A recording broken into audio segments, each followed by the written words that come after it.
My boss used me to destroy my coworker. Then I learned I was the real target. I never thought office politics could ruin lives. I used to laugh whenever people described their workplace as toxic. Then I got a front row seat to what happens when ambition turns people into predators.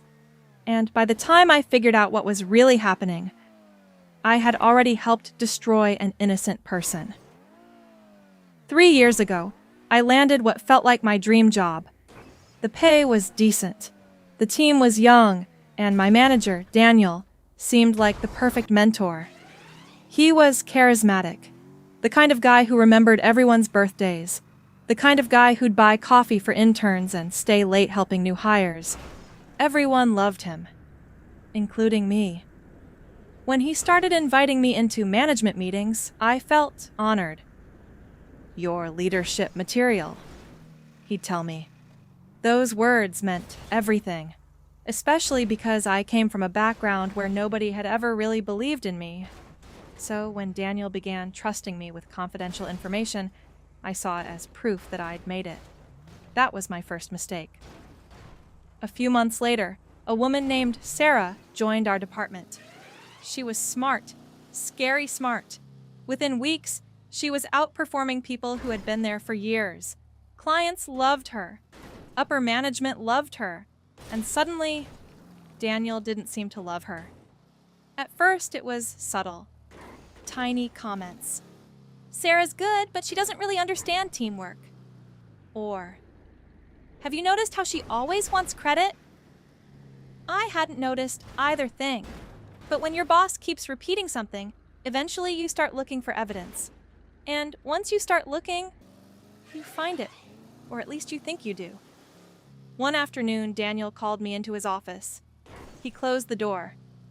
That should have been my second warning. "I need your opinion," he said. Off the record. I nodded. He leaned forward. "Sarah's been causing concerns among leadership." My stomach dropped. "What kind of concerns?"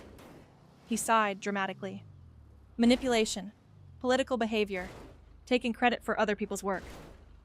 I was shocked. "Seriously?" Daniel nodded. "We're documenting everything." Then he looked directly at me. "If you notice anything, let me know." That sentence changed everything. Without realizing it, I became his informant. Every interaction with Sarah started looking suspicious. If she spoke confidently in meetings, arrogant. If she defended her ideas, aggressive. If she received praise, manipulative. Confirmation bias is terrifying because you don't know what's happening. You think you're being objective.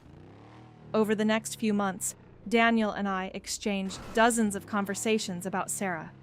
Each time, the picture became darker. Soon, HR got involved, then leadership meetings, then performance reviews. Sarah looked increasingly stressed. One day she approached me after work. "Can I ask you something?" "Sure." She hesitated. "Do people here hate me?" The question hit me harder than I expected. "What?" She looked exhausted. "I feel like everyone suddenly treats me differently." I didn't know what to say, because part of me genuinely believed she deserved it, and part of me felt guilty. "You're probably overthinking it." She smiled weakly. "Yeah, maybe." That smile still haunts me, because she trusted me, and I was helping bury her. 3 months later, Sarah was fired. Official reason? Poor team collaboration. The day security walked her out, nobody said much. Everyone avoided eye contact. As she passed my desk, she stopped. For a second, I thought she was going to yell.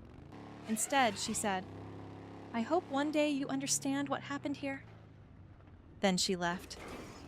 I remember feeling angry, like she was blaming everyone except herself. I couldn't have been more wrong. After Sarah was gone, things should have improved. Instead, the same pattern started happening to someone else. A project manager named Mike. Suddenly, Daniel had concerns about him too. Suddenly, there were confidential discussions. Suddenly, rumors appeared from nowhere. And that's when I noticed something strange. The stories were almost identical. Different employee, same accusations, same language, same outcome. The realization hit me like a truck.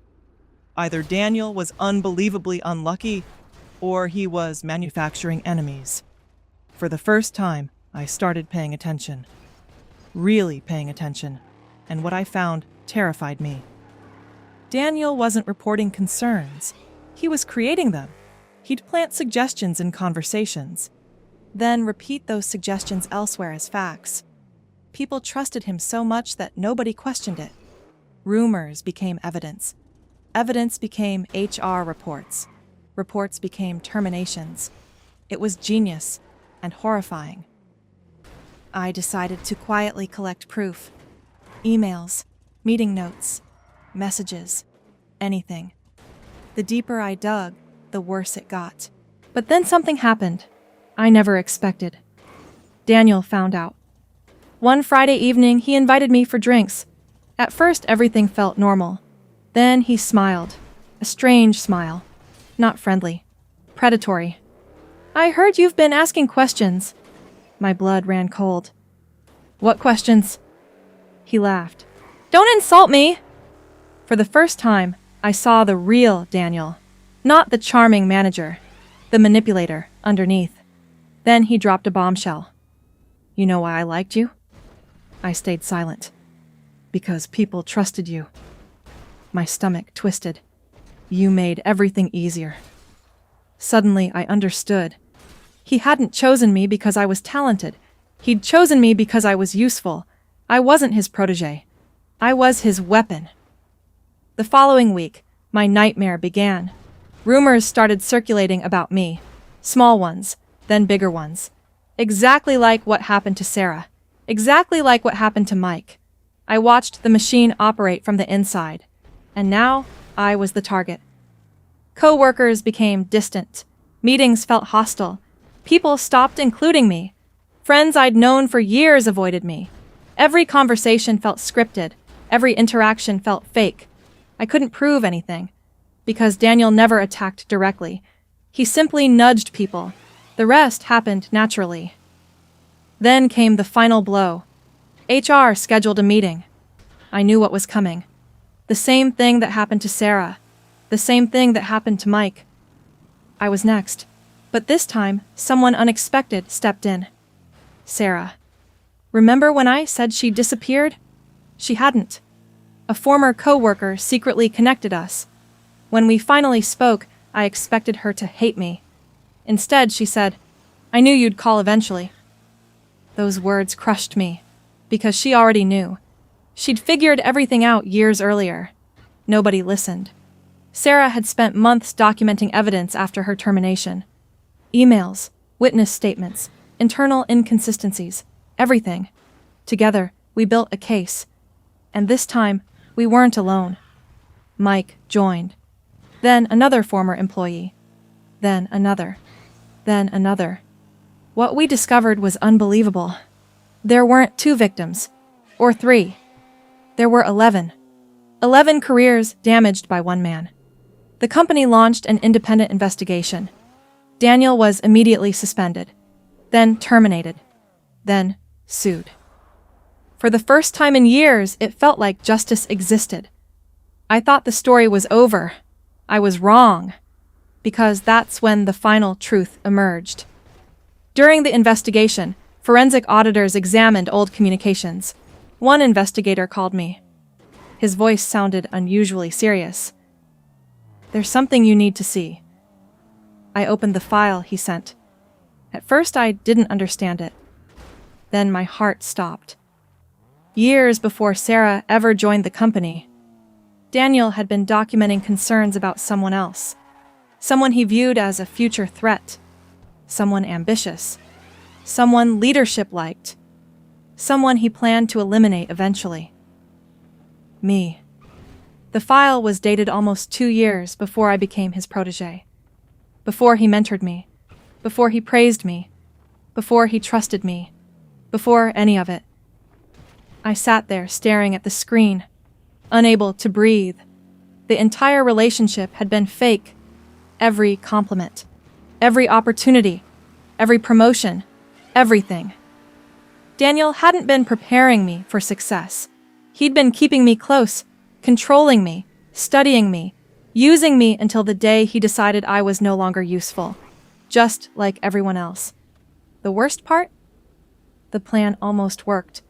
If Sarah hadn't reached out, if I hadn't noticed the pattern, I would have become victim number 12, and I would have never known why. Today, Sarah runs her own consulting company. Mike became a director at another firm. I eventually left too. For a long time, I struggled with guilt over what I helped do, especially to Sarah. But she told me something I'll never forget. Manipulators don't win because they're smarter. They win because decent people assume everyone is honest. And honestly, I think about that every day. Because the biggest shock wasn't discovering my boss was a monster. It was discovering he'd chosen me as his next victim years before I even knew the game had started.